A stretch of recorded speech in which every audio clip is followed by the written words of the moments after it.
I'm Cameron Forsman.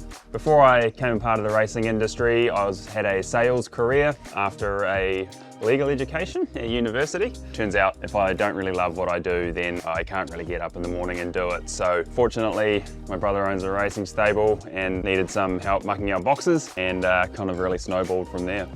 So what sort of kept me here, I guess, was the animals themselves. I'd never worked with horses before. I'd never even led a horse at all, let alone a racehorse. I think the bonds you create with the animals in such a short space of time, that's really what's kept me here. And as much as anything, wanting to do a good job for them and you know, become a bit of an advocate for them, really. The bond between a stable hand and a horse is incredible. They can pick you, and so I think it's really important to have dedicated stable hands who know at least a little bit about the horses, where they're coming from. You know, the learning curves are pretty steep, and so there's a lot to learn in a short amount of time. So that's where I guess the industry training was a massive leg up for me in shortening those learning curves.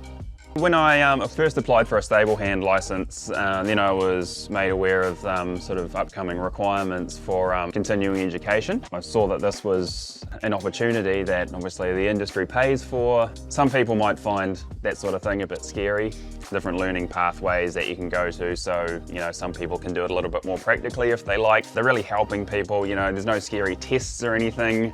The qualification was sort of very base level, perfect for me. So basically it set me up to understand a bit more about the horses. So I learned about horse anatomy, about sort of the gear involved in horse racing itself. By no means do I know everything at this point either, but luckily I'm surrounded by people here who have been working with horses their whole lives, and they're a great source of information. So yeah, just giving me those leg ups to be the best carer for these horses that I can be.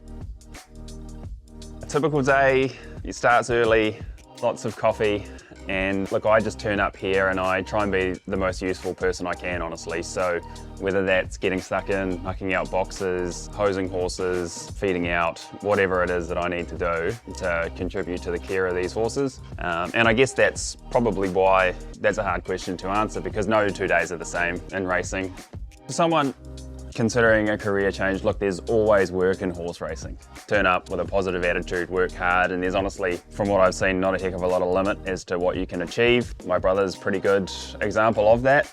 Everyone is very supportive, on the same wavelength, and that, look, most of these people are here because they're good with animals. Because there's that little community there, that vibe, and really understanding that people are doing it for these animals. People are doing it for the horses. That's why they're here. I've been blown away as to how committed these people are. I think a lot of the people who might, you know, take a dim view on the racing industry clearly haven't spent much time around it. You know, there's people here from all walks of life, from all backgrounds, and there's really a home for everyone in racing, I think. This has been one of the coolest things I've ever done.